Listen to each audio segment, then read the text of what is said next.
And I don't know, Leonid, if we have to make a little bit of time for Artem to join us, or no, he can join. He said he will join maybe a little bit later. Okay. Okay, great.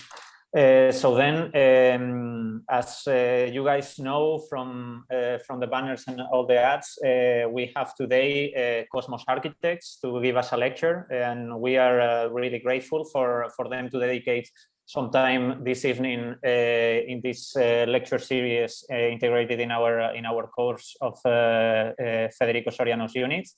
We want to really welcome Leonid today, that he's going to present together with Artem, that will join us later, then some works and some views that they have. Just to briefly introduce them, Kosmos is a really innovative, young, fresh architectural practice with a lot of international impact. They are an office that collaborates virtually between Moscow, Basel, Bangkok, and New York. It is mainly based by the three founders, Leonid, Artem, and Nikolay, that they are going to be here with us today showing their projects.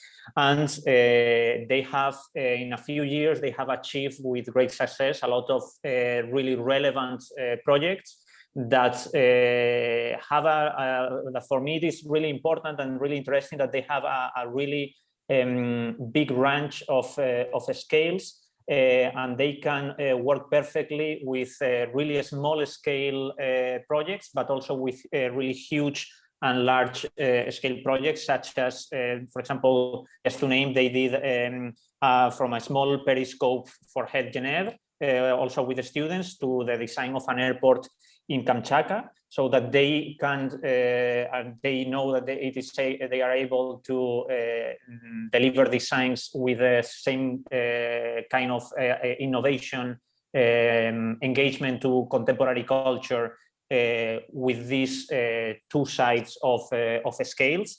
Among their really interesting projects, you will see the Nike Sports Centers in Moscow, also the EMA project, that is the renovation of an industrial site to an art project, and also a pavilion for the Garage Center in Gorky Park in Moscow, really close actually to the projects that our students are doing in Moscow. And really recently, I think that it was just last Thursday or last Friday, they announced that they were the winners of a really huge and interesting urban planning competition in Saratov. So we also want to say congratulations to them for this great success that they are already achieving. And together with all these projects, they also do really interesting research projects. They are really also linked to the academia world and environment, teaching in several and giving lectures in several institutions and universities. And they have done a lot of interesting research projects dealing with a huge range of varied topics, such as, I remember one for the grave of Malevich. They also participated in Milano Triennale of Architecture last year. They have done research dealing with the architecture of scaffolding and also the mediation between architecture and alcohol. So I think that they have a really big scope of interest in their office, and we want to welcome them today. And I would give the microphone to Leonid already, so that he can share a screen and start showing us the projects. I don't know, Marcos or Manuela, if he's allowed to, we can make him guest so that he can share screen. Yeah, I think he can.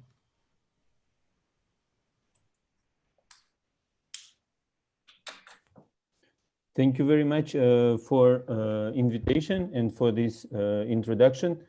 I'm even now afraid to talk after such a nice introduction.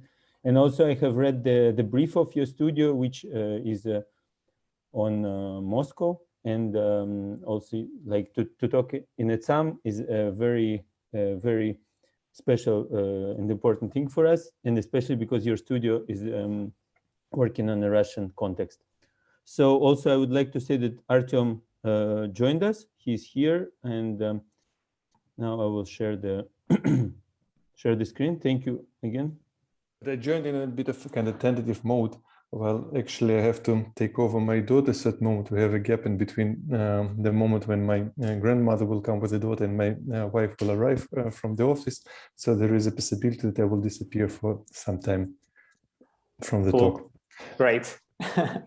No problem. But yeah, what I also want to do in this lecture, want to make it a bit more informal. Well, actually, the most important aspect of this talks in Zoom, that all of you can ask questions, comment, and we could have more informal discussion. So we would be very happy if some of you would really actively participate. That's the main difference in between lecture on YouTube, which you can see in record, and the actual communication. So please take advantage of this. Yeah, we were also discussing that very unfortunately nowadays all the lectures and everything is in Zoom. So we cannot meet people. So feel free to, like Artem said, to ask, and also to say that if Pedro, you can also if you feel that it's getting too long and you have some other things to do, you can always write me and to say like maybe we're running out of time and so on, because we don't know. If you feel like you're better, don't worry, the stage is yours, so you can go okay. as long as you want. Perfect. So as Pedro has, so I'll start with my childhood photos then. As Pedro introduced us, we are 3 partners, all from Moscow Architecture University. You can see us on top. Me, Leonid, Artem in the middle, in the second left, and Nikolay. And this is our office. This is our collaborators, whom we all are happy to present today. And as Pedro already mentioned, like we live in different cities, so we all are from Moscow. Currently, Artem is now talking from Graz, Austria. Our third partner, who's unfortunately not with us tonight, is in New York, and I'm currently in Zurich. But in the meantime, we have moved quite a lot, and we have taught in Bangkok, have studied in Tokyo and New York, have worked in Basel and Herzegovina, have moved further to Geneva. Now Artem is teaching in Vienna, and we are teaching in Vienna and in Geneva. So basically we have moved quite a lot. And today we would like to introduce you, as Pedro also said, a series of skills and a series of topics which interest us, from the smallest scale to the macro scale, from the temporary spaces to a very certain and permanent ones. So the first first little chapter is called Temporary Spaces, and the first project is a pavilion for a prima ballerina, and I will give the microphone to Artem if he's here. Yeah, I'm still here. He didn't still run away. The 2020 starts quite normally for most of us, but probably the major difference we mentioned in February, March, some of us a bit earlier, depending on which part of the world have you been there at that moment. Have you been there at that moment? And so this project we did for Diana Vishneva. It's a prima ballerina of Mariinsky Theater and one of the most famous classical dances, ballet dancers in the world. And for her, this year also started quite well, but then continuation was quite sad because next please, all the theaters was closed, and the performances, there wasn't possibility to create live performances. So she probably one of the first times in her life decided to do a video which would kind of switch this video from more classical performance to contemporary dance. And we were invited to create set design for this video, and in this video we had to represent many things like complex situation of the lockdown, also her context. It should be not classical, but as well quite contemporary. So we came up with the next one, please. We can, as the main reference, she's from St. Petersburg. We took columns. St. Petersburg is a city of columns with a lot of beautiful colonnades, and we decided to use it as a symbol, but also as a spatial element. Next, please. And we arrange them in a clear square configuration. Next, please. And the interesting point of this configuration that from one side it looks almost solid, intransparent, and from another one, next please, we can read these clear lines and rows of column. Next.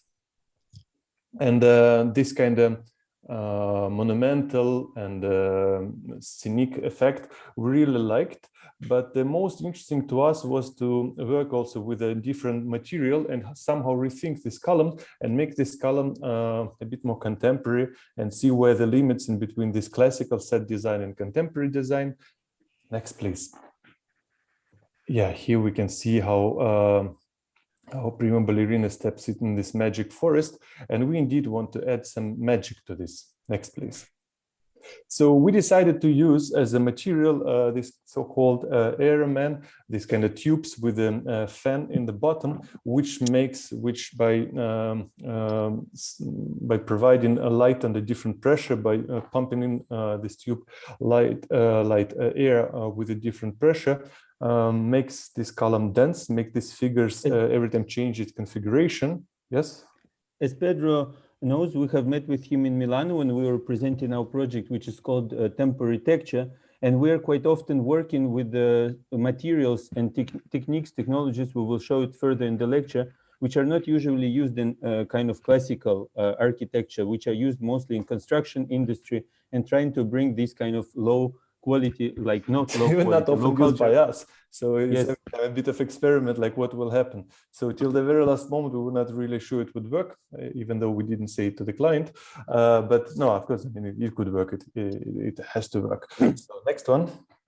And then we had a very interesting and dramatic effect when this forest, at a certain moment, when prima ballerina discovered all the secrets of the forest, start to move and dance with her. And then it was very interesting how the set design, in controlled, undesigned, was moving and dancing together with ballerinas, sometimes even more expressive than she was. Next, please. Yeah, and there was different compositions, as I said, of these rows of the columns and the forest. Next. And sometimes it was like very direct contact with the dancer. And yeah. Sometimes hitting her quite strongly. Yeah, and to us, it's a very important symbol also what's going on in Russia now, in St. Petersburg. Sorry, someone says something? Yes, I think we heard someone. Yeah, it was just the microphone, don't worry. Ah, okay. I heard someone is asking a question. Yeah, No so problem. it was also one of the symbols of this kind of close encounter of rough power and intelligence of the civic citizens. Maybe here we can show a bit or scroll through the video. Artem, what do you think? Yeah, just we to can show. I don't know if the music will work. check or not. Let's see. But if not, I think we can send this to you later to the chat.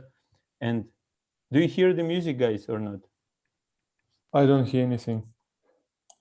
No, we cannot hear it. I think Okay, instead of the Zoom, you would have to do it.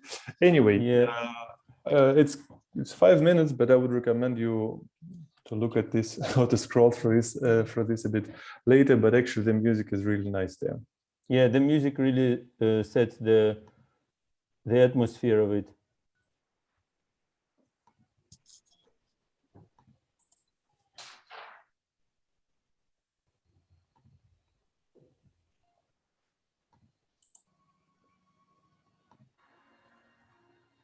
No, we can hear a bit. It had to be a bit louder. But yeah, let's go to the next project. Yes, so here I would take over, and this was one of the recent temporary projects which we just fulfilled. And as you see, it really reflects the last year when we designed this project completely distantly, and actually we never physically saw it. And it was actually no one except people who shot the video saw it in person. And we will start with the first project where our office started. And I have read in the description of your studio that you're planning a trip to Moscow, if I understood correctly. So if you are there, we really recommend you to visit the Gorky Park, which is one of the central parks in Moscow, where you can see this building. This is a garage museum, which was renovated, an old building renovated by OMA, by Rem Koolhaas. And before this museum appeared in the park, they made a competition. And because they didn't yet build the building, so they wanted to show the presence of the new pavilion in the park. And we won this competition. And we have, and the location of the new pavilion was located right next to this building, which is a famous classical pavilion from architect Zholtovsky. And our project was right next to it. And we took the typological reference of this project because we really liked the idea of the several volumes which are connected via a semi-open, semi-closed space. And the time span of this project was very short. We had to build it in 5 weeks and with a quite limited budget. So we took as a reference and as a material the scaffolding, the debris netting, and the program of the client, the art museum was several volumes for the exhibition, which we proposed to wrap with this material, with the scaffoldings, with the debris netting. And that material allowed us to create quite simply three-dimensional volumes while using the simplest techniques. And we placed it in a way that we didn't have to take down any bushes or trees in the park.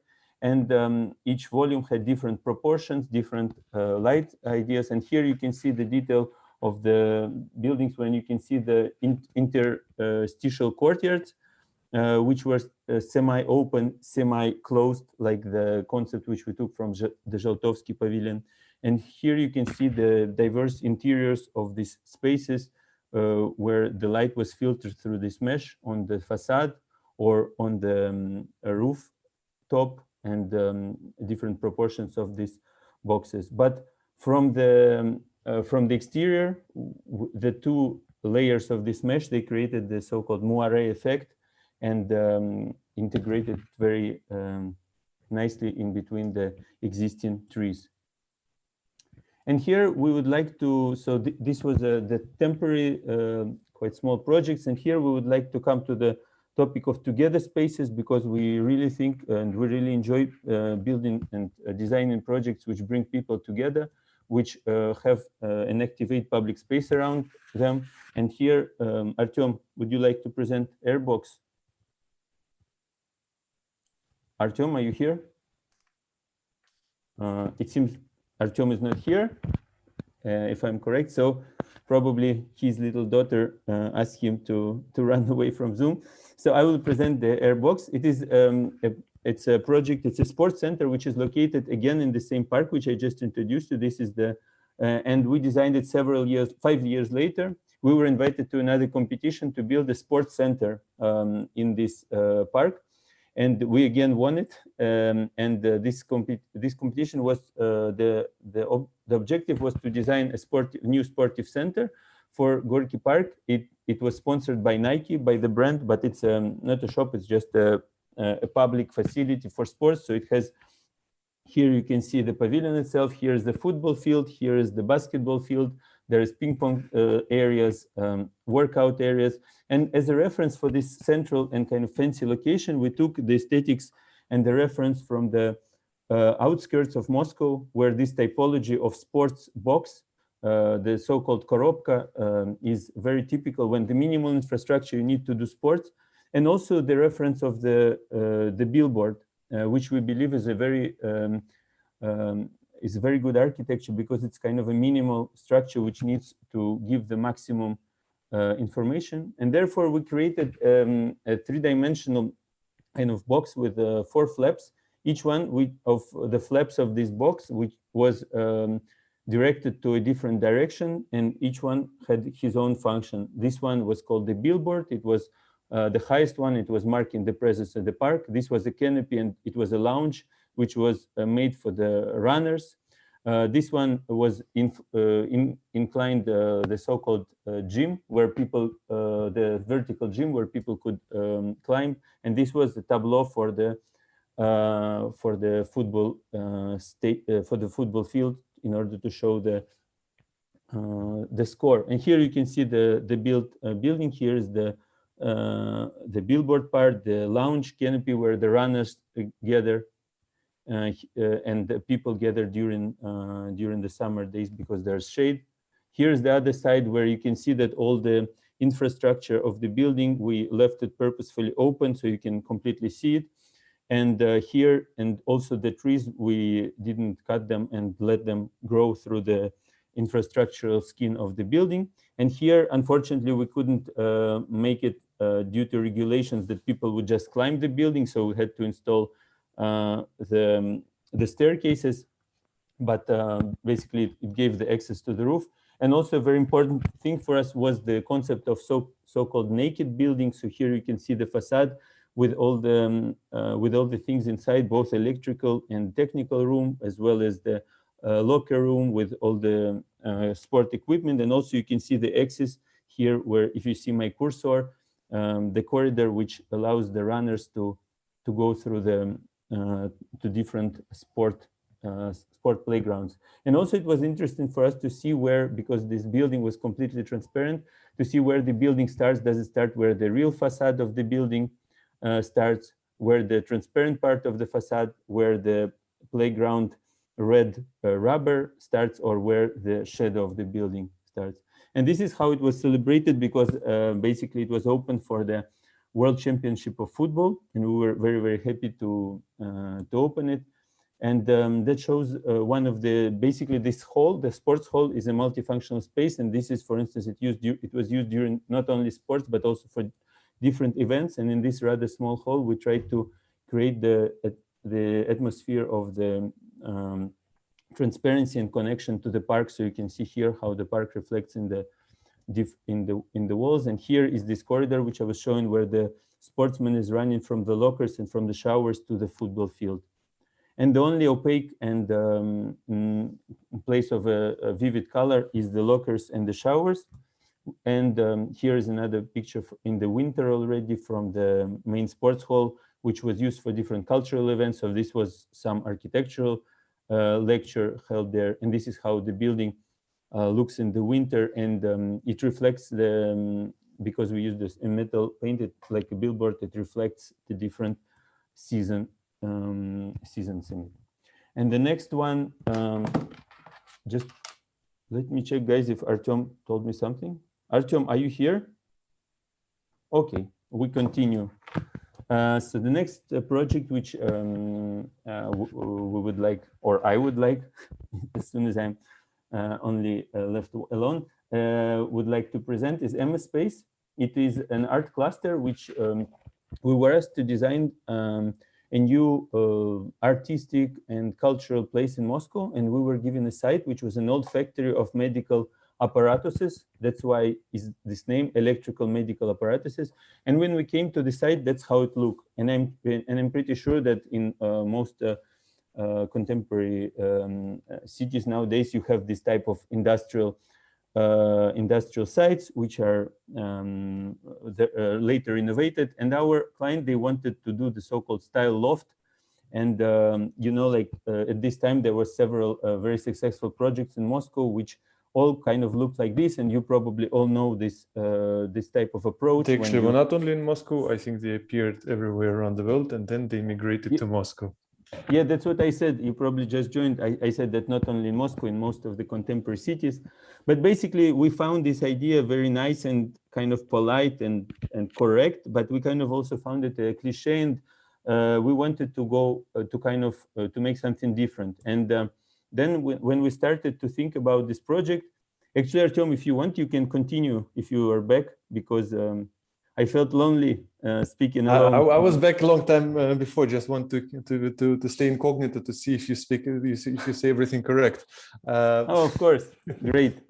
Yes, so one of the main tasks actually is not only to oppose us to let's say conventional way of transforming industrial space, but also because it was a temporary project, and we want to and it was a cultural space. And the thing is, this cultural space is supposed to host different events of all types, like starting from intellectual philosophical lectures and finishing with the quite hardcore raves.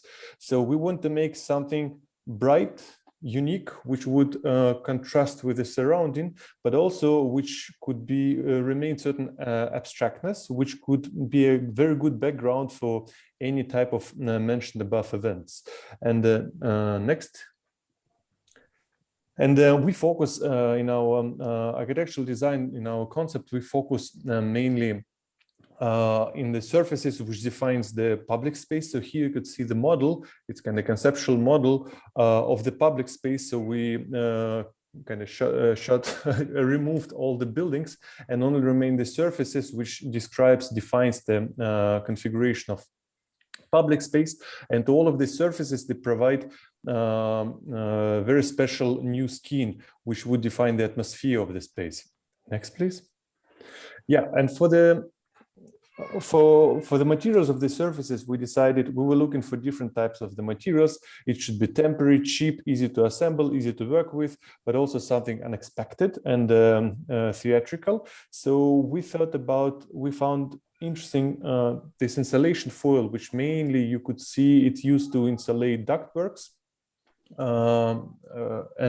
We decided to use it in indirect way, so as a facade material. Next, and we developed special detailing, which was covering and surrounding all the facade surfaces. Next, and that's how facades look like. So this combination of kind of high-tech material and the glossy atmosphere combined with a handmade, low-skilled detailing provide quite interesting theatrical effect, a bit absurd, but also quite strong emotionally and atmospheric-wise. Next, please. Yeah, and it was in combination with other objects of the. Generally, the idea was to assemble certain set design for this space. It was more, let's say, design of the performance rather than design of the rather than architectural design. So we were assembling different types of elements which would together create very strong atmosphere. Next, and another element which were referenced was the trolley cables, which you know exist in all the cities, and we use them to create so-called artificial sky. So it was suspended net, which would host different types of the features, like light fixtures, loudspeakers, and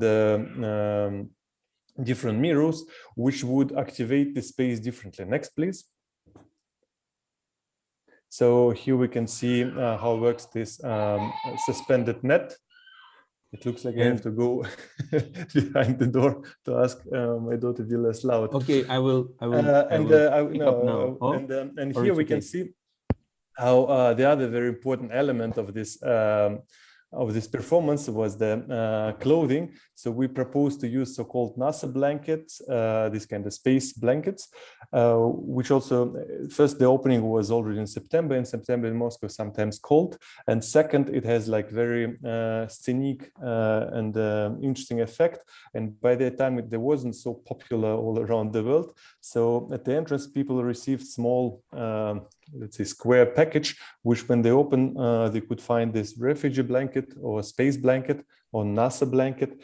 And they become immediately actors of the space and actors of the performance. And it was also interesting to us to transmit this only spatial design to performance design. So when each user of the space become the same actor of the public space, and your position, your behavior actually defines the atmosphere of the space.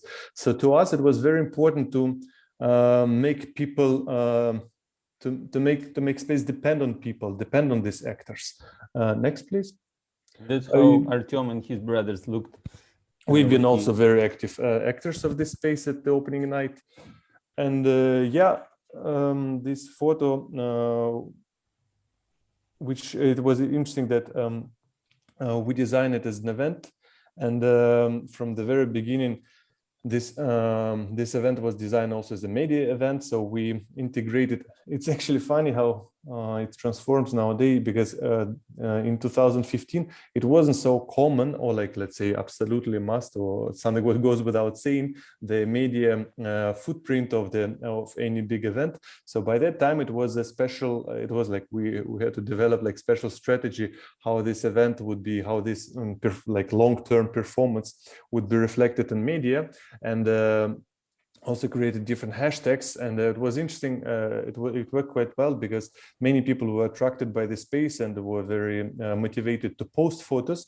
And one of the photos from one of the posts from Instagram came directly to the cover of Bauwelt. So this, probably you know, it's one of the most famous German-speaking magazines, architectural magazines. And in order to achieve so, also we introduced this white disc, which from one side played very important spatial role. So it was kind of forming the space and marking the border of the space, and also distracting attention from this big office building, which you can see behind it. But on the other hand, it was also the attractor next for all the photos and shots. So it was like huge 9 meters in diameter disc, which no one was able to miss, and everyone was taking photos.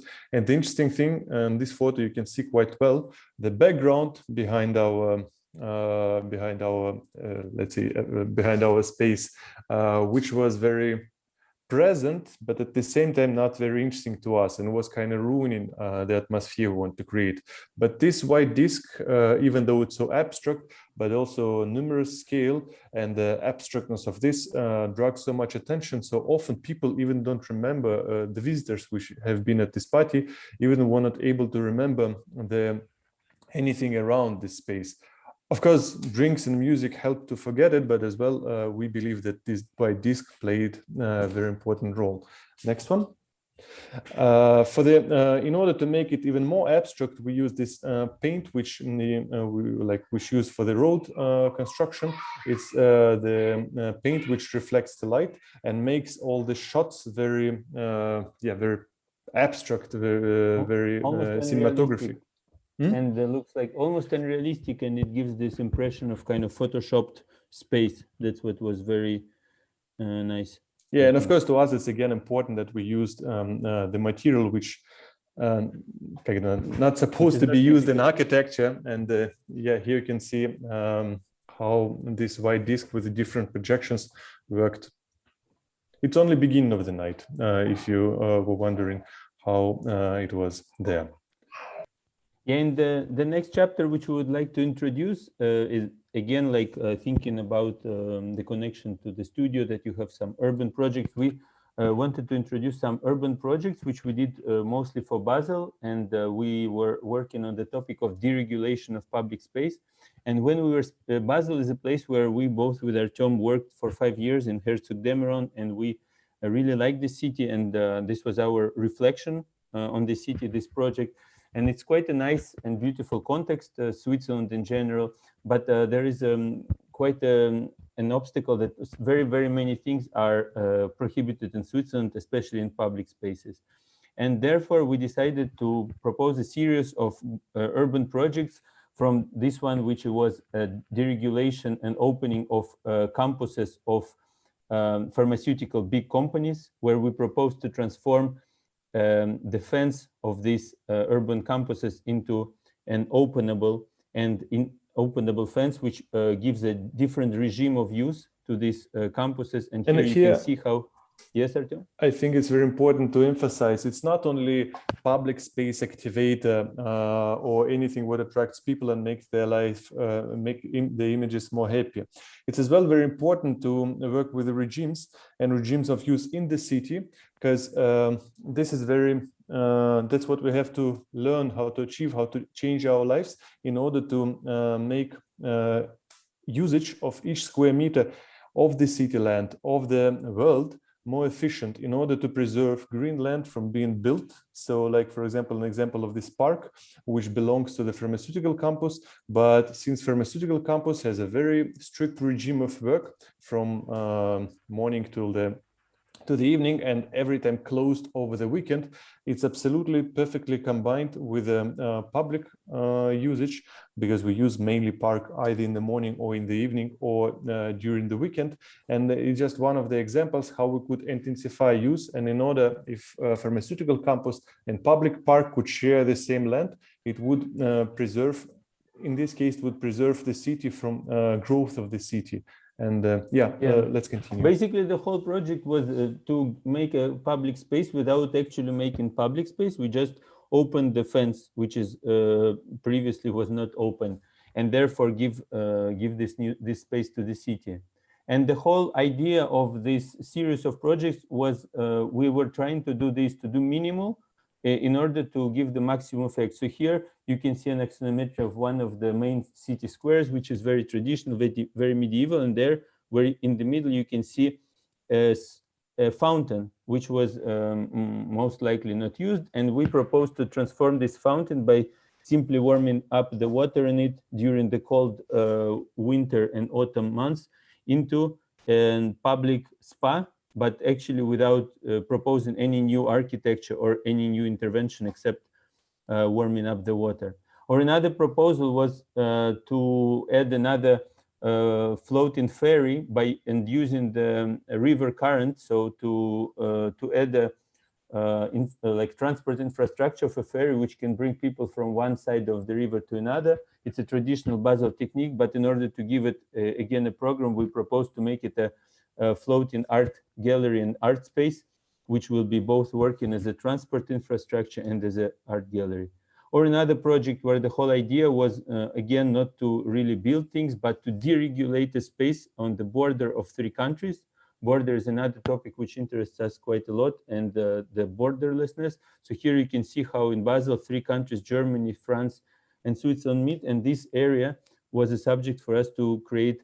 Basically, this is an existing bridge. This was a floating bridge proposed and the waterfront. And the idea was to simply deregulate the space and to see how this would affect. Yeah, I would add here, it's not only about borders, but also about revealing hidden potentials of the space, because this space is triangular in between 3 countries. Now, especially in comparison to beautiful city of Basel or Saint Louis, or probably less beautiful Willem Rijn, yeah. It's kind of abandoned area, forgotten area. And we thought, okay, we cannot compete with the beautiful buildings, but what we could add here, what doesn't exist in all of these 3 countries. And apparently certain freedom of regulations was the most attractive and, on our opinion, powerful gesture which we could offer here. So sometimes the architectural gesture, it's not about building, it's about like removing or even working with the law or any other conditions of the space. Yeah, and basically all this this project was done 3 years ago, and several years, so actually the previous year, 2020, we were invited by already the city of Basel they really liked our project, but they took several years to tell us about this.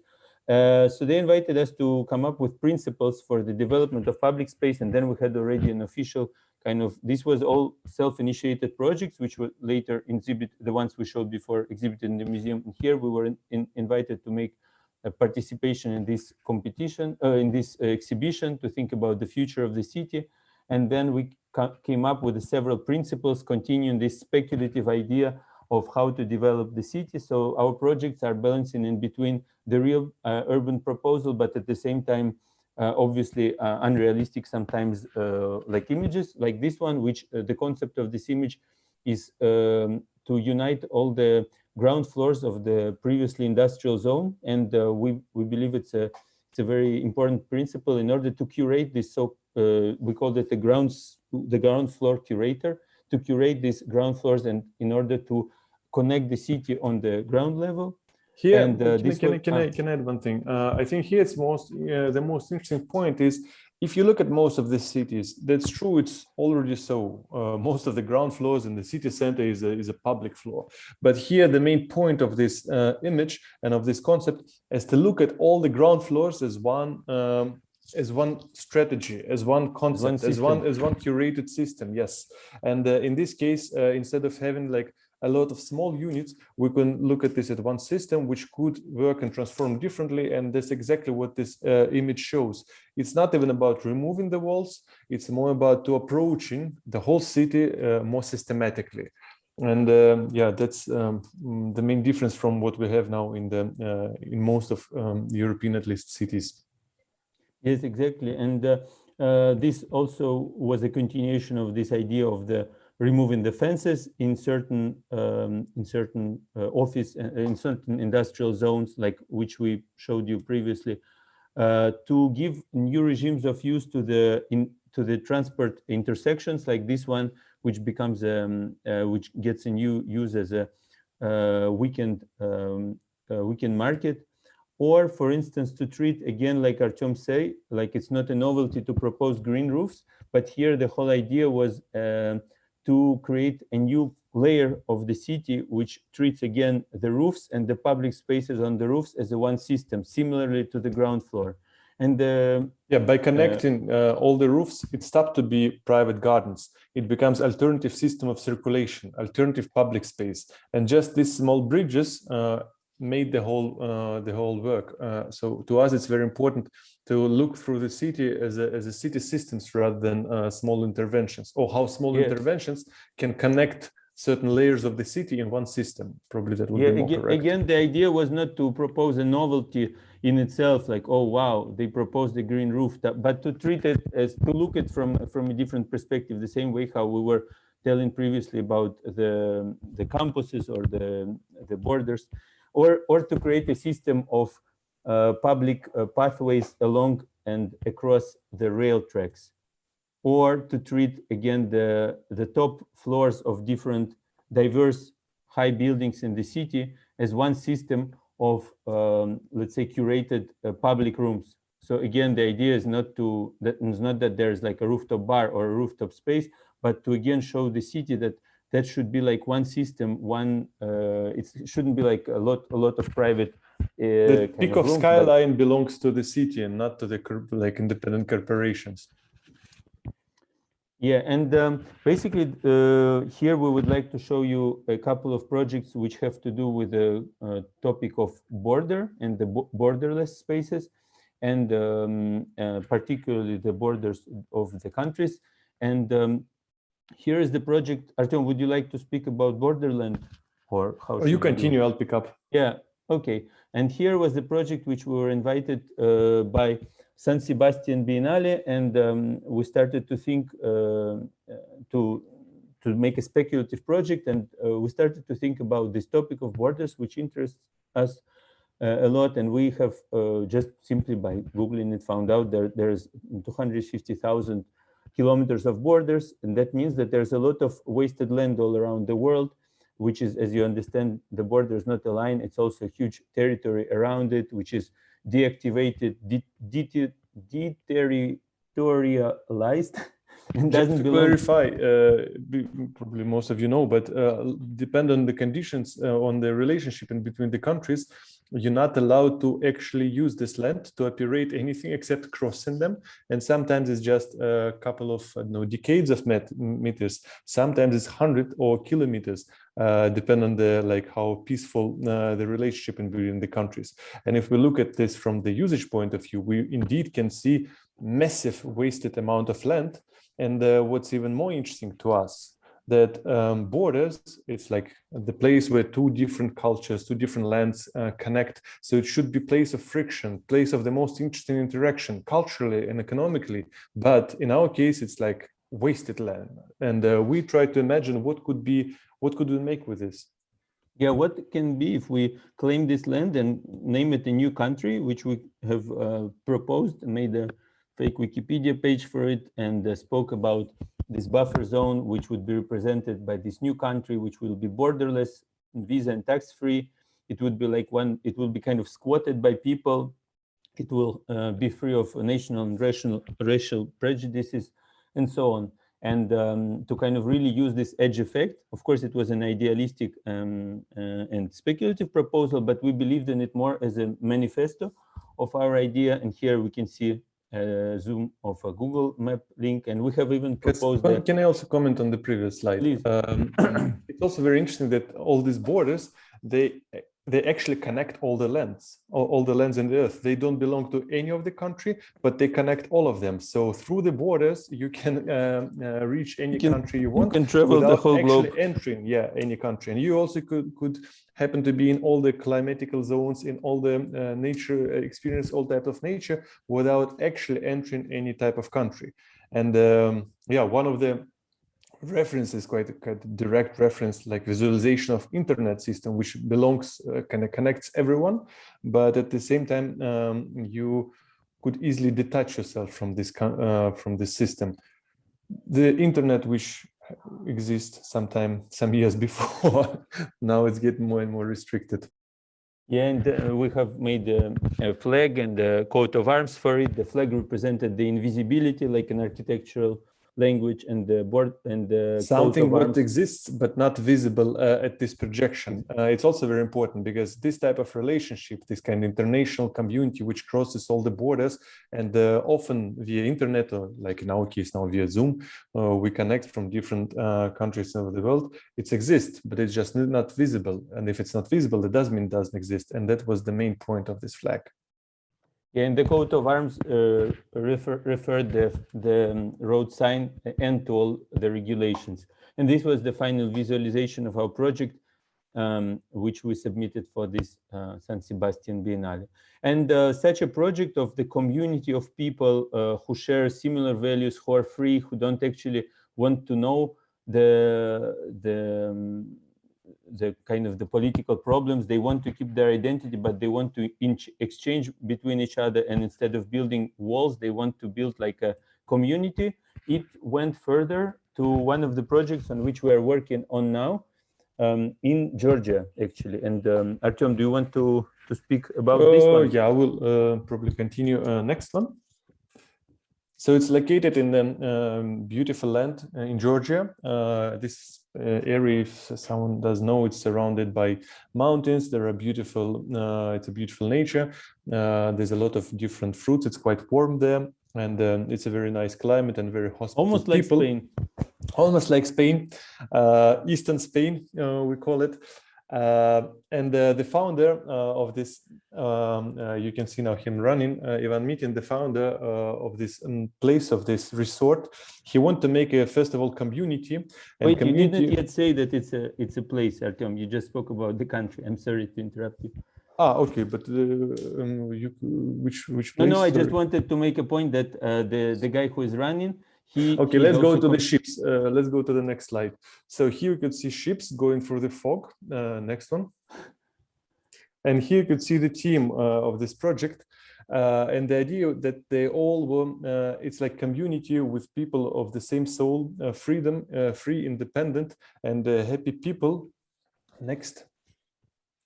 Which also has a lot of this kind of nomadic move, and they every time moving with their soul and the idea and the place which which just fit them the best nowadays at the moment. So we also wanted to reflect this nomadic atmosphere of the place with the house which we propose, and that's interesting combination of open to public people, but also with an earth of the private area. And this nomadic and a bit absurd image of the house, which kind of walking through this valley in front of the mountains. Next, please.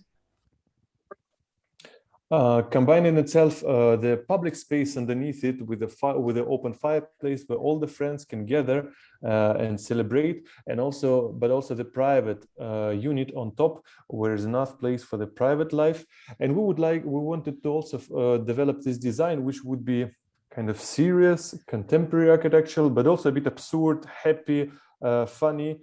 Like you can see this strange patterns under, which would reference to chapiteau, to circus. Next one. Yeah. No, Artem, please continue.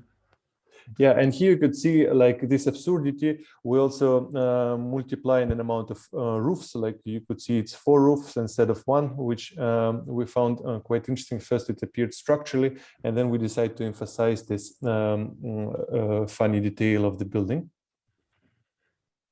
with a quite simple plan. Next.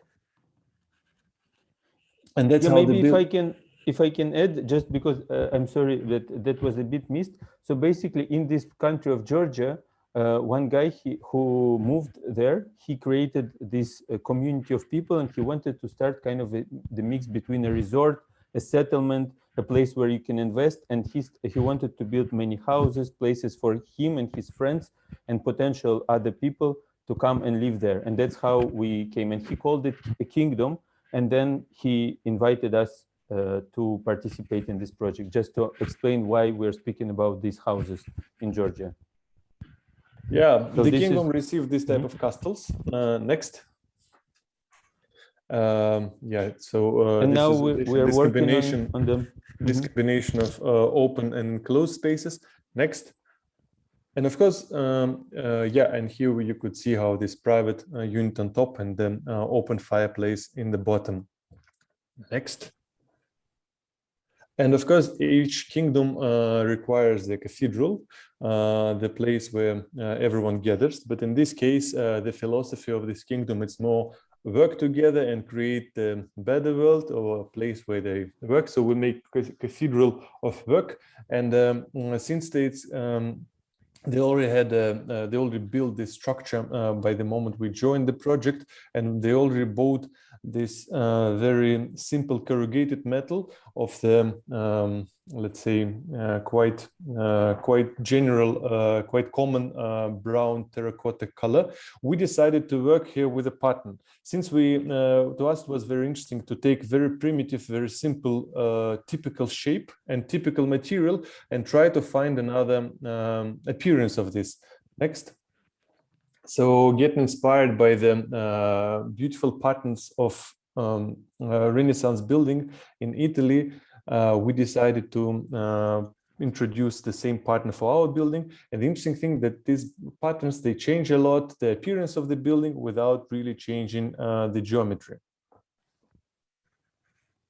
So that's how our cathedral looks like.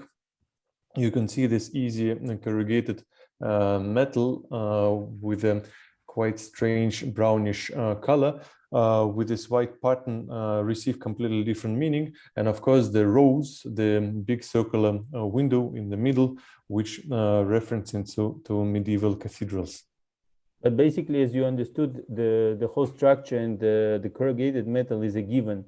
So the only kind of thing which we did is apply the white paint on this project. If speaking about the materials again, this was as minimal as possible intervention in order to create this shape, and maybe cutting a bit of metal here. Yeah, it's every time interesting to us also to investigate contemporary technologies. Like since now most of them we like printed technologies, the technology of large format printing, so broadly used in contemporary cities, and it's getting more and more efficient, and creation of any, let's say, classical architectural detail often becomes just a feature of the architecture, of the design, but not really required by the construction technologies. We try to be freely experiment. Yeah, what are the limits of this, and where architecture stops and starts design, and is it serious architecture, or is it just a joke? We cannot reply, but we were very happy with the reaction of our client, and it looks like also the audience appreciate this type of approach to this design. Next. Yeah, and of course any kingdom also needs certain let's say gypsy camp. So that's, you see, like one of the design for one of the glamping areas in this kingdom. Yeah, in the last chapter, which would like to introduce you today, is a quite big urban projects, which are done already, not in a speculative way, but like real projects and competitions. And one of them is just a recent project, which we not even finished yet. And it's a project of a competition for Saratov, which is a very big city in Russia, which is the main feature of the city is the proximity of Volga River. And in general, this city is quite big and historical, but it's a very interrupted city. So Strelka, who you guys probably know very well, again, I'm judging from your brief, and I understood that Strelka is a partner of this studio. Strelka has organized a big competition. Actually, they also organized the competition for the sports center, which I showed previously, and we were we built it together with them. So here they organized a big international competition of an urban scale, and the idea was to transform the whole city, like literally the whole Saratov. So we worked on it for more than half a year, and finally we got announced that we are one of the 2 winners for this project. And this is a huge project of the urban scale. It will probably take up to 10 years to implement it, so it's not like an architectural scale. And so far, everything is very preliminary, so it's mostly plans, huge plans and pictures. But the idea was to weave. There were several sites. You can see here the Victory Park, the Green Reserve, the Sand Island, and the previous territory of an airport. And the idea was that all these areas, they were interrupting the city. So in all of them, there was a certain, very different but similar approach of weaving the territory by bridges in this area, by pedestrian roads here, by different types of beaches, by different types of boat infrastructure, by green fingers. And basically, this is how the project looks like now in the publication, which we recently just shared, like 1 or 2 days ago. The Victory Park, which I spoke, where we tried, instead of glorifying the military history, to show the peace and the beauty of nature which it gave to people, or the Green Reserve, where the idea was to recreate the traditional debarcaders, the traditional Volga typology, to make it public buildings, or the public beaches, the kind of abandoned sand island, where we created the wooden stitches, which connected 2 parts of the Volga rivers, and the dunescape, which was also used for public use, or a series of bridges which were crossing the ravine and also given public use. And another project, and this was a project which is just an urban, not just, but like it's a huge urban competition, which is just recently, they announced the winners. So it will take a lot of time. And obviously the architecture is still very kind of vague or just indicative in this sense. But another project, and this would be the last project which we would like to introduce before we can start maybe some questions or discussion, is another very big project, which I guess Artem will present you. And this is already in progress, in construction. It's called Park Switzerland. It's supposed to be also complete soon. Yeah, they're supposed to open supposed to be complete by end of summer. So this park is located in Nizhny Novgorod, is a quite big but still provincial city in Russia, about 700 kilometers from Moscow. And the area of the project site is so-called Park Switzerland. And this Park Switzerland received its name for the beauty of the landscape, and also it's very hilly and beautiful landscape, which from one side bordering the city, from another side it's going down to the river. Next. As in many Russian cities, the difference of height somewhere more than 20 meters is already called... It's called mountains. It's called mountains, and it's referred as local Switzerland. Therefore, the park received its name. No, but it's indeed beautiful, really. So yeah, and this park has like 3 quite well-defined landscape zones. So you can see the diagram at the top. So the dark green indicates the plateau which touches the city. So from the top part there's a big highway which cut off the park from the city. Then the middle shadow of green indicates this zone of intense landscape with a difference in heights of about 200 meters. And the bottom light green stripe marks the embankment, the area where park, it's just the area where park touches the water. It's 3 meters long, the site, and through this 3 kilometers long, and through these 3 kilometers, it's just several entrances. So we wanted to, in order to organize this park, we proposed to organize 7 zones with a different atmosphere, and these zones multiplied with the landscape provide us 21 park. So each atmosphere creates certain parks, so it's kind of a gradient or matrix of different atmospheres, different small parks united in one big system of the total area of 170 hectares. And each of the zones has its own design. So you could see, next one. So you can see on the left, there is some classical alleys which existed there. Then in the middle, it's more landscape, more free and independent design. And then on the right side, absolute minimal. Next. And all the interventions, we took already existed empty lands, empty spaces in the park, in the forest. Like, for example, in the foreground, you could see this sports grounds, and the sport grounds. With the sport grounds, we decided to replace existing karting center, which was illegally placed in 90s, like about 20 years ago.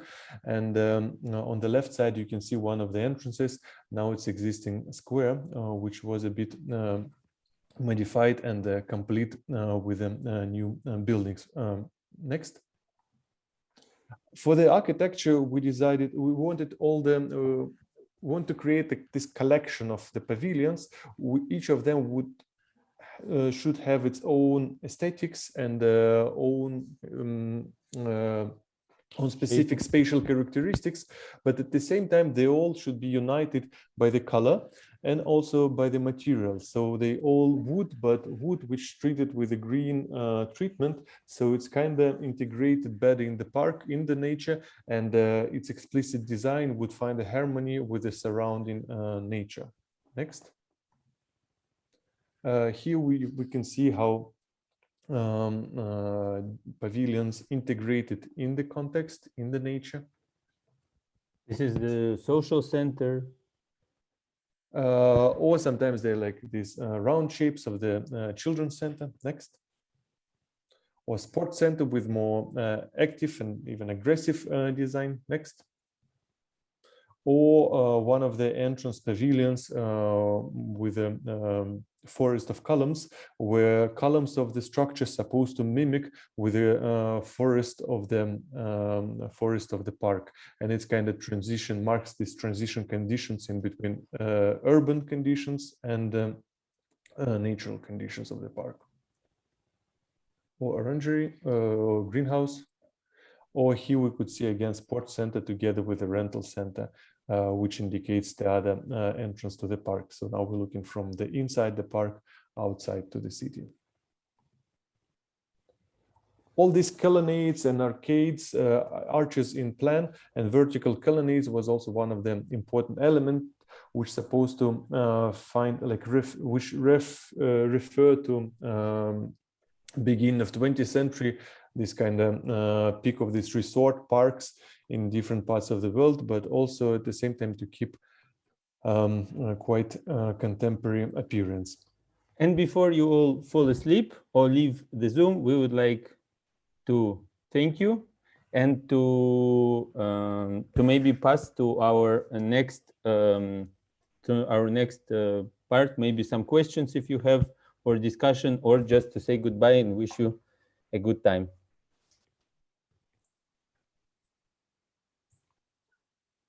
Great. You can just say goodbye. Thank you very much, Leonid and Artem. I think that the lecture was really, really great, and I'm sure that probably most of the audience has questions or comments or things to discuss. So I will give the microphone to them, to the audience, so that if anyone has any questions or comments, I think that now is the time to do it. You could ask questions not about the projects, not even about architecture. Like, should I stop sharing the screen? So I just feel weird by not seeing anyone, if you don't mind. Okay, yeah. Go ahead. And we can reshare it if any questions would be. if it's really needed. Yeah, I can see here someone speaking about Minsk and about similar situation. Yes, we have heard, of course, obviously about it. Unfortunately, it's not only in Minsk, not only in Russia, it's in many countries of the world. It is so. Yeah, but the idea was not exactly, it was not a literal for the person Karpenko. Yeah, Evgenia, for answering to her question, it was not a literal. Hi. It was not a literal representation of the situation. It just kind of suddenly happened to reflect the situation, but we didn't mean it originally to look like the sticks from the police. We wanted just to show the, let's say, the contact was complexity of the situation at the beginning, and then it also happened. Okay. Yes, well, Artem? It's great project. Artem, Thank you. saying something. I know, I was just saying that it was the most important was interaction, and also interaction of the dancer who rehearsal her choreography, and then completely in controlled behavior of this set. So this kind of control and non-control and the spontaneous, or let's say randomness of the moves was very interesting to us in this experiment to us. Does someone want to ask a question, or should we? Or maybe we can ask you questions, because we're also curious about the brief, this decarbonization, which you guys are working on. I found it personally fascinating. Going to jump in with a question about that, just trying to link all your thoughts with the topic, which is at the background of our studio. And I found very interesting your approach to materiality, which maybe you can expand a little bit. This idea of taking or using materials which are not supposed to be used in architecture, and why do you think, what's the real reason for this? Is just trying to be more experimental about materials, or is there any more sustainable, or whatever you would like to call it, approach to construction materials? Well, it's both. I mean, first, I don't know what's first, what's second, and if it's both or triple or 10th, like 10 points in this question. But one of the things to us was interesting to reflect these elements, which every time shows up on the buildings and which surround, which populates, which creates space of the city, and which then inhabit our buildings. But architects often don't mention them, don't design them, don't pay enough on our point attention to them. But at the same time, that's actual functionality which required, but somehow, in our opinion, not deeply enough integrated in architectural discourse. So sometimes it was like just like try to think, or like to raise the question, how should we tackle this, let's say, new input from the often like security requirements or just comfort requirements. And from another side, of course, it's like new materials, try to understand how we could use it, because often the materials we receive, like these technologies, they just created by side branches, created not meant to be used for a certain purpose. And then sometimes we can see that it could be used differently and actually much more efficiently than the initial purpose of the material. I don't know, like simple example of, I don't know, Gore-Tex, which we have now everywhere in our clothes, which protects us from the rain, which was in the very beginning created by NASA as a space material for the cosmonauts. But then someone just recognized quality of this material in civic life. So the same with anything was going on around. We try to reflect on what's going on. Maybe to add, we sometimes sometimes show in our lectures research which actually, when we met Pedro first time in reality, it was exactly 1 year ago in Milano, where he presented his project and we presented ours. It was a book about the infrastructural architecture, where we kind of made the point that we as architects are infrastructural structures. Infrastructural structures and their materials and their construction techniques. And we kind of made the point how we can learn from the type of architecture which is, appears a lot in the cities, but where the main point is not to have a beauty or to bring some concept or to express some shape or to express the desire of a client or of a political regime and so on and so forth, but to just serve its function. And then you found that there's we even tried just to explain, because you call it like infrastructural architecture. It's just temporary structure. It's not even seen as architecture, and we try to learn from it not like as like the whole.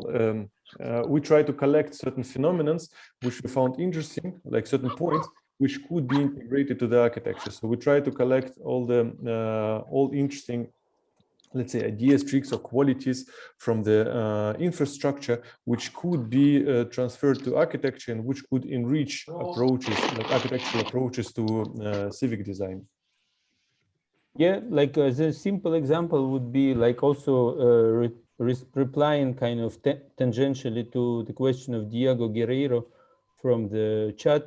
Is a simple example would be the scaffolding, which is a very cheap and simple material, but it's reusable. So let's say when we speak about cheap, we don't mean that it shouldn't be, it doesn't mean that it should be always done of plastic or of some crap and thrown away in 1 day. But the idea is that it's most likely will require minimal resources and would probably be easy to reuse. So I think that when we started at first to look at this type of materials, we were mostly interested in the, let's say, the potential which it gives us with a relatively low budget, but also the later during during our work, we have also discovered that sometimes it minimizes the effect. It maybe minimizes the cost, but also the cost for the environment.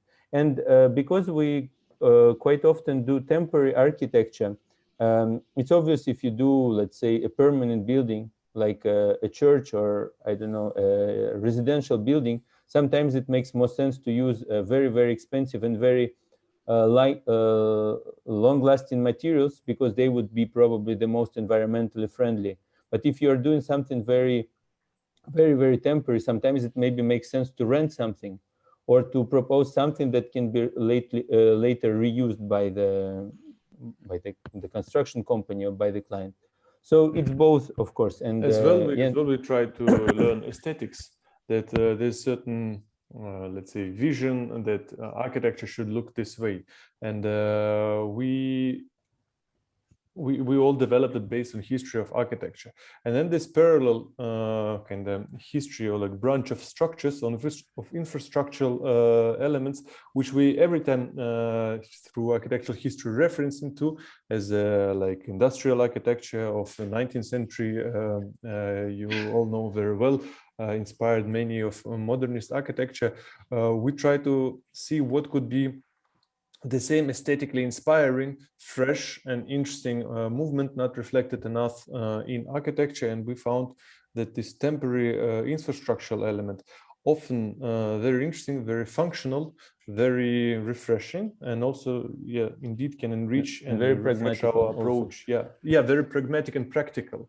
And the combination of the colors, usage of the materials, approach to regulation of the space, the organization of it. Yeah, and also maybe to already wrap up this topic, but also speaking again about what Diego says, sometimes, yeah, like it's obvious that our profession is environmentally kind of, it has impact. You cannot build without impact. So therefore, we showed also some projects where we propose that you need to change the regime of use. You maybe need to open a fence to get a new park. You maybe do not need to build this park. You can just get it for free, or you need to, I don't know, change the regime of a space and therefore get a new space. So that's another direction of thought. that if you are concerned about the impact of architecture, is to see how can we densify the use of the things which already exist in the city. Maybe there is something that you don't need to build new, but you just need to smartly reuse the existing one. But maybe we can go to another one. You already going like there's to another topic which we actually also work on now, but I think we will maybe speak about it we another can, time. Yeah, because that's exactly what we work on now.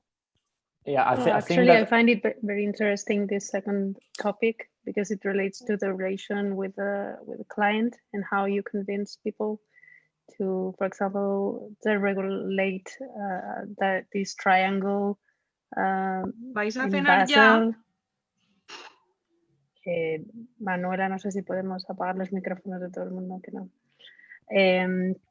No, for example, how you convince the client or municipality or whatever you're dealing with about deregulating, or this pharmaceutical park. Maybe they were not very on with the idea at the first sight. How do you deal with this kind of for any argument, negotiation? you need a lot of practical, how to say, reasons and arguments, and sometimes they take it, sometimes they don't take it. But also this idea with the fence impressed the city so much, and since in Basel in Switzerland, the city has like it's quite strong, quite a lot of power. They now start this discussion with the corporation, and sometimes we do believe that generally people, if they don't see big damage to their practice, to their everyday life, they actually don't mind to enrich public space, to make place where they all live better. So with enough practical arguments, sometimes we can do it. But you know, Silvia, we used as a reference. We understand that. I mean, just to put into context, this is a kind of self-initiated speculative project which we made. Then it get some interest. It got exhibited in the museum. Then several years have passed, and then the city and municipality of Basel invited us again, and then we again proposed it. So let's see, maybe before our death, they will open a park there. But the point is, like, if you ask about how we try to convince people, you know, like when we moved to Bangkok, we have also traveled a bit in Southeast Asia. And one example which we showed them always was the HSBC Bank by Norman Foster, which I think on Sundays, it gives its ground floor lobby to the very local in Hong Kong. It's located in Hong Kong, and there's a local community of the Filipino maids, which have kind of social problem because they're quite poor people. They have no public, they have no money to go into cafes or public spaces. Generally, so these maids, they sit, they work at home of their, let's say, clients, hosts. Yeah, they live in the They live there, houses. and 6 days a week they stay only at home. They clean, they cook, they take care of the child. So they have only 1 day a week when they have free day, when they actually live their lives, and that's also weekend. So when the whole city is empty and the whole business district is empty, so they naturally gather in there. I'm not sure even if it's like really permitted by the banks. They're just not allowed to close their public space, their lobbies, their steps, but they like taken by these maids. So that's a very interesting example, like how just covered space in the end host huge communities of Philippine maids, and then in the end they share in time the same space and makes it more efficient. So many things which we propose, we just, how to say, learn from different cities and different cultures. Yeah, we try to push it also through efficiency and through like this kind of motivation that we're not proposing to take your park when your employees need it, just give it when you're not using it.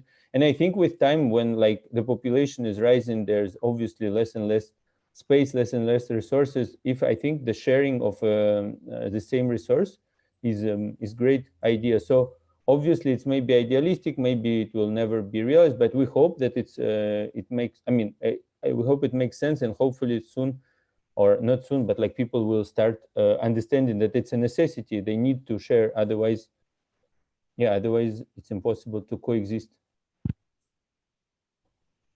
So we use this example to in this. What? Okay. No, sorry. Sorry. In this, coming back also to the topic of the material, I think that there is also something really interesting from your work in the terms in your way on how you approach the projects with working with a kind of an expanded notion or an augmented notion of the material, not just as something physical, but as conditions that you work with to generate your projects. And I identify that you always kind of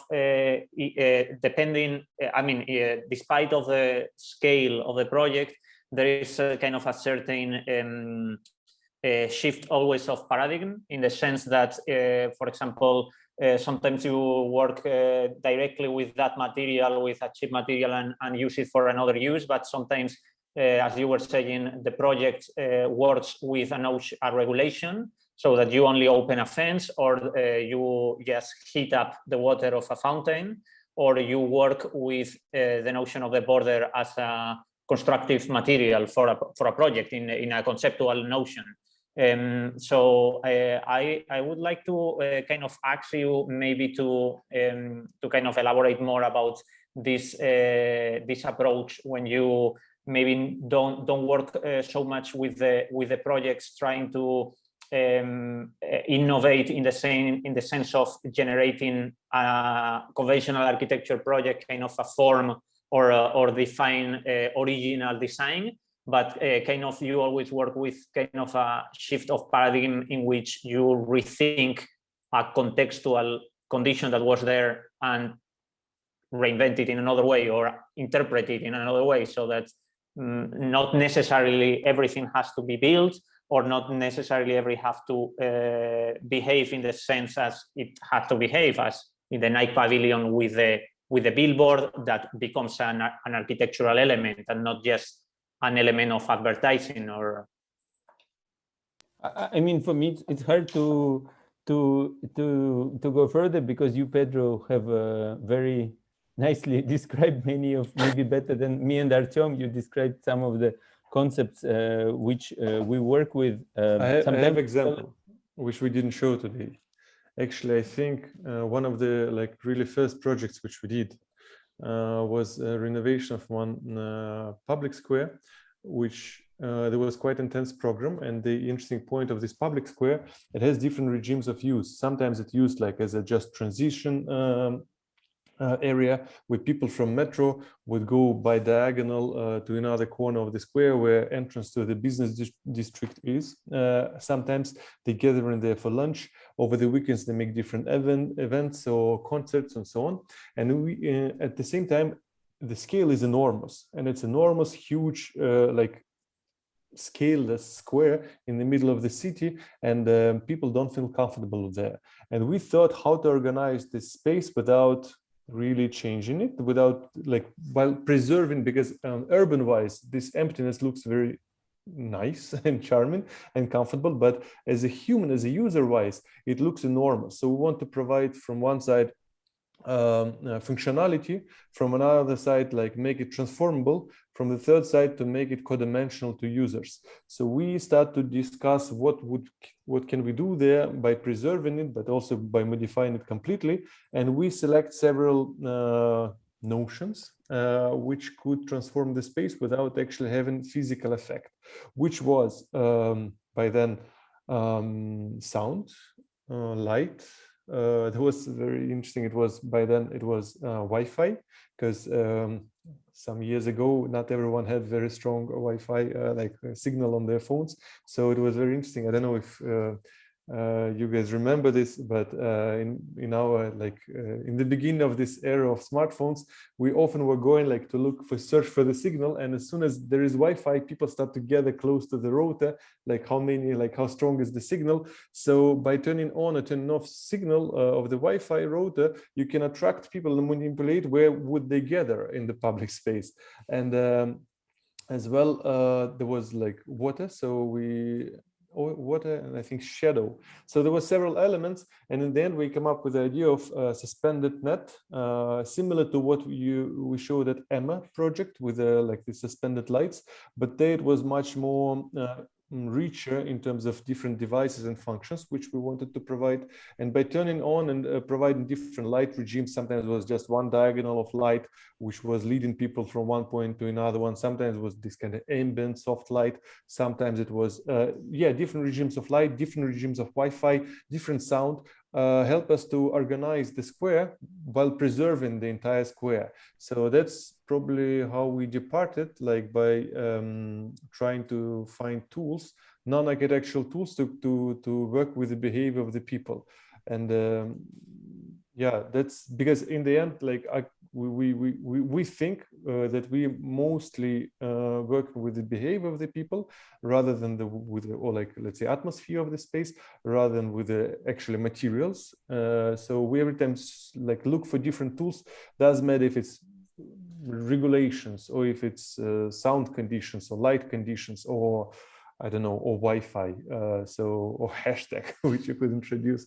So it's every time, I don't know, sometimes. But basically, I think speaking about what also Pedro you asked is that sometimes to find the most cool shape, you just need to ask yourself what is to find the radical shape, cool, right? Which is kind of, no matter what architects say, it's like sometimes what they're actually looking for.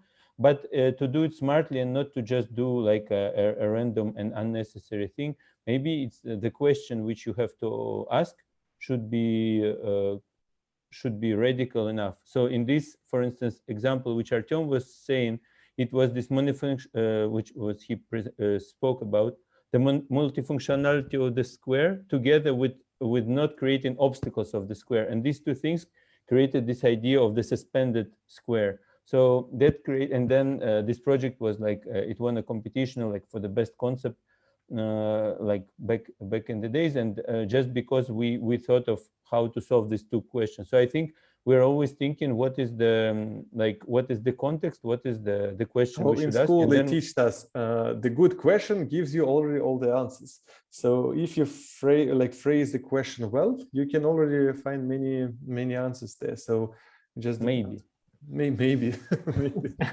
Sometimes just answer is no. How we know.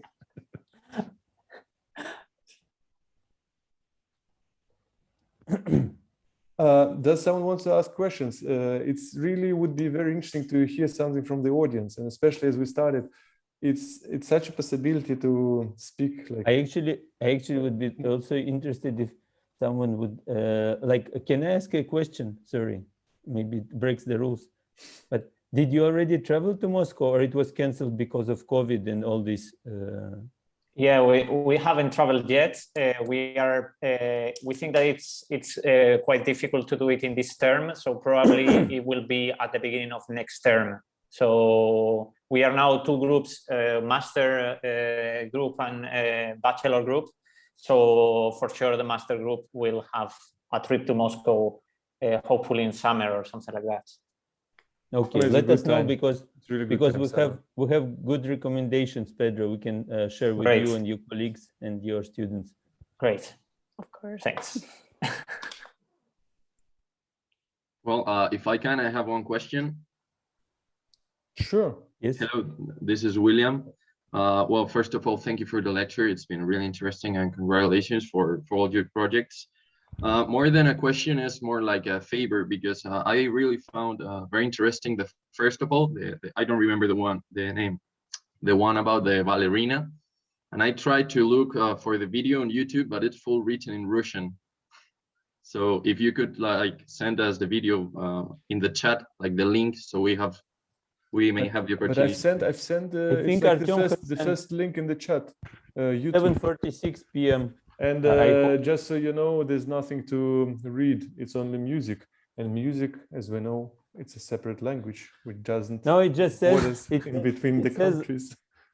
7:46. Oh, sorry, it's my fault. I didn't see it. Thank you. It says live sound. Please put the headphones. That's, I think, the only phrase which is written in Cyrillic, and then I think there's no more text. So it just says put the headphones on. All right. Thank you. No problem, William. Any other favors?